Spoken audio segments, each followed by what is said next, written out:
fue Lincoln Maestegui Casas. Hay una anécdota que la contaba siempre, que la cuenta el expresidente Luis Alberto Lacalle. Una vez, él, siendo niño, se refirió a Rivera en términos peyorativos y fue reprendido por su abuelo, Herrera, y le dijo: respete, compañero, que está hablando un héroe de su patria. Y le explicó después cuál era la situación y el porqué de esa actitud de Rivera.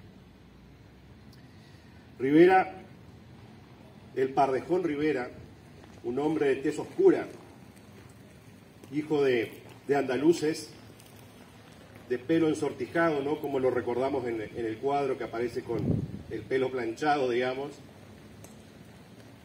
fue, sin lugar a dudas, el caudillo más importante del siglo XIX después de Artigas.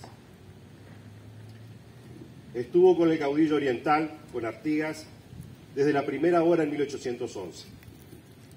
Y entre 1811 y 1820 acompañó a Artigas y se creció esa fama de caudillo y de guerrillero legendario, porque fue el único que logró mantenerse junto a Artigas hasta la última hora, cuando Artigas abandona el Uruguay y toma el camino del exilio paraguayo. En esos 9 años de servicio junto a Artigas, jugó un rol fundamental. Fue su mano derecha, su hombre de confianza, su compadre. Fue él el vencedor de Guayabo, que le dio por primera vez a las tropas orientales el dominio de la provincia oriental.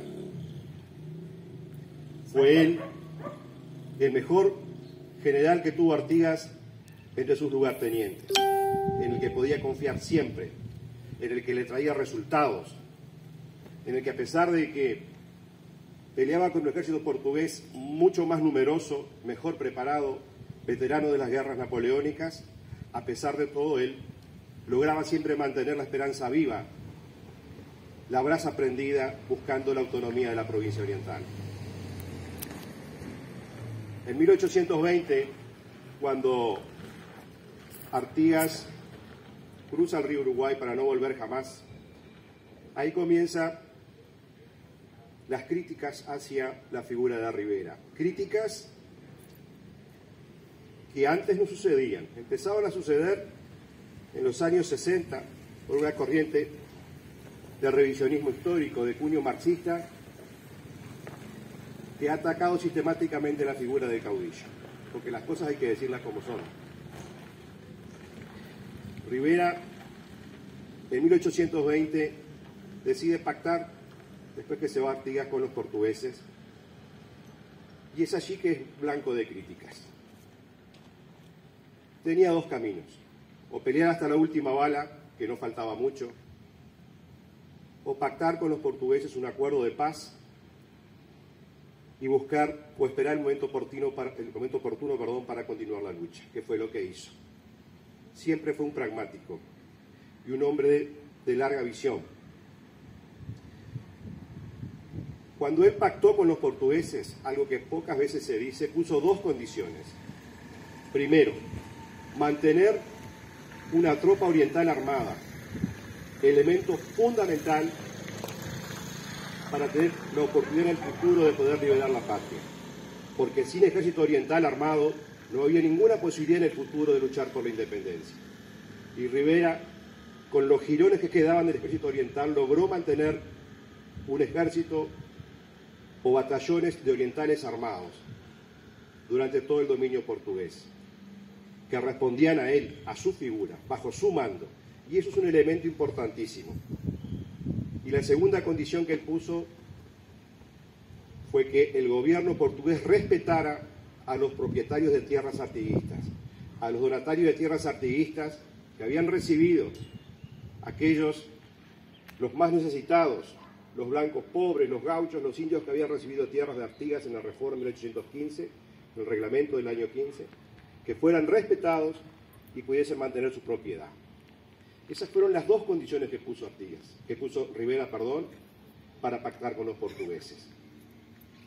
Entre el año 20 y el año 25, su figura de caudillo se fue acrecentando aún más, del líder natural de las masas gauchas de la campaña. Sabían que, a pesar que era un gobierno extranjero, podían contar con Rivera, con el cual podían hablar en un mano a mano y obtener siempre el apoyo del caudillo para permanecer en la tierra y para resolver sus problemas.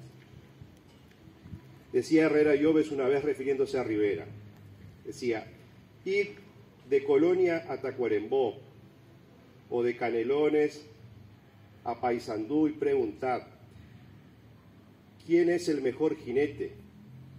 ¿Quién es el mejor vaquiano? El mejor bailarín, el mejor amigo de los gauchos. Y todos responderán al unísono: el general Rivera. Ese era Rivera, una vez desaparecido Artigas, el principal caudillo del país. Por eso, dice Lincoln Maistegui, que cuando se produce... No, y una cosa más que quería decir, porque siempre se habla también en el año 20 de ese pacto con los portugueses y de la traición a Artigas. Rivera jamás traicionó a Artigas, como decía, fue su hombre de confianza. Y el día que Artigas ya no estuvo, la familia de Artigas, la paraguaya Melchora Cuenca y sus hijos, quedaron bajo la protección de Rivera. Y esa es la mejor demostración del lazo que los unía.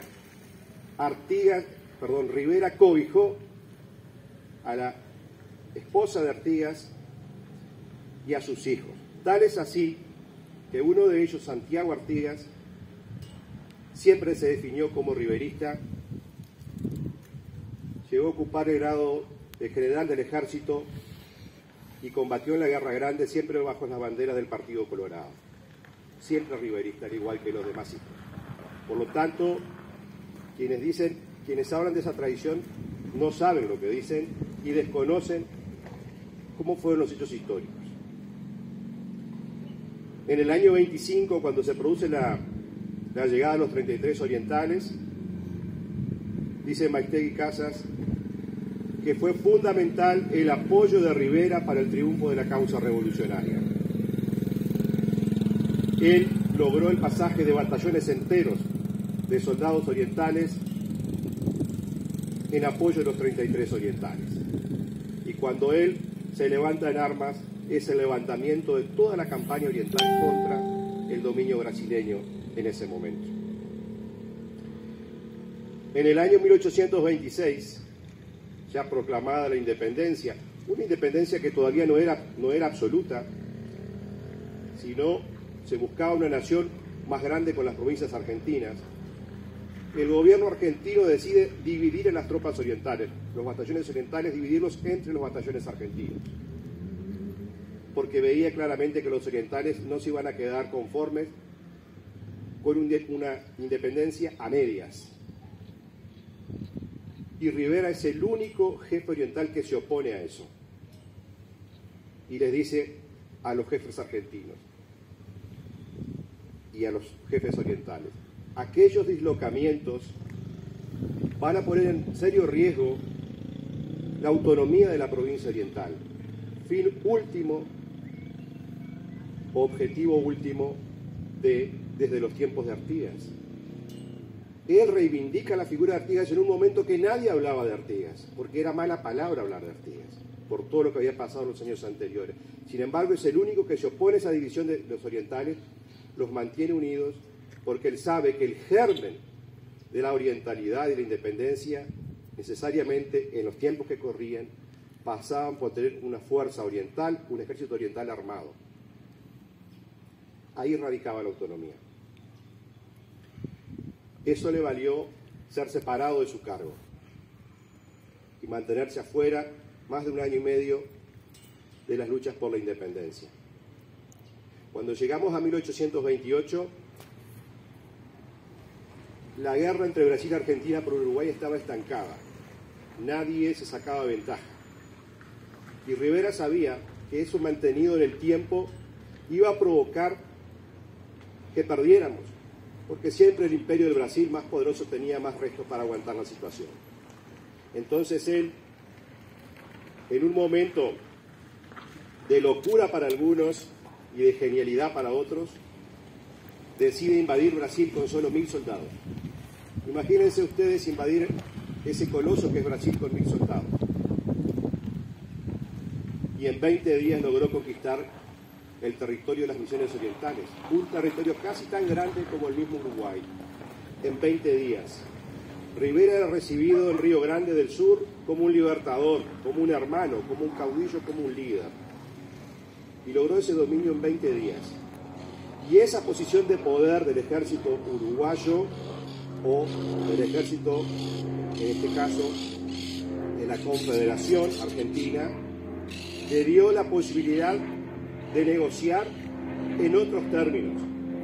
Y el emperador de Brasil debió necesariamente aceptar y firmar la Convención Preliminar de Paz, reconociendo la independencia del Uruguay en el año 1828.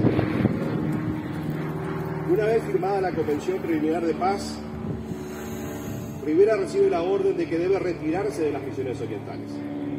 Debe devolver el territorio al Imperio del Brasil. A regañadientes él se retira.